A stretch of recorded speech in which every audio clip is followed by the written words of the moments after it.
Nah teman-teman, kali ini kita sedang berada di salah satu lorong wisata yang ada di kota Makassar. Ini dia penampakan lorong wisatanya. Lorong ini namanya Lorong Kyoto, berada di Jalan Deng Tata. Ini awalnya ini Lorong Deng Tata 2, tapi setelah dijadikan lorong wisata menjadi Lorong Kyoto.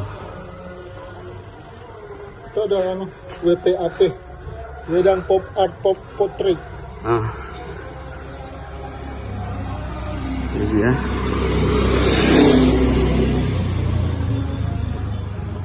Ada warung kampung Deng Tata.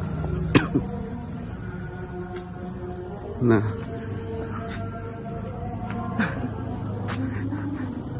Ayo kita. di sini menunjukkan kebudayaan yang ada di Makassar. Seperti ini, penari Makassar.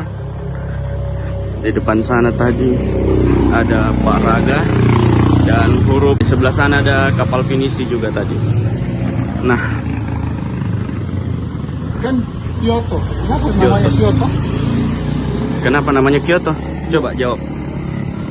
Karena Kalau dia di Jepangan apa ya? Kata ada sini Jepang selatan. di depan ada nanti. Lihat saja, ini sepanjang jalan ke depan kita akan disuguhi berbagai macam mural. Nah, ini juga berhubungan dengan kebudayaan Pak Raga.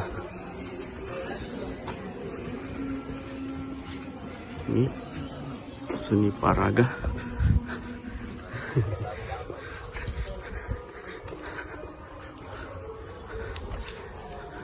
Ini ada makam Deng Tata dan Haji Bau. Itu cagar budaya. Iya, Haji Bau. Haji Bau dan Deng Tata. Di sini sudah mulai ada geisha. Kenapa geisha? Entahlah. Oke deh. Sampai di sini dulu videonya teman-teman. Terima kasih sudah menonton. Lanjut.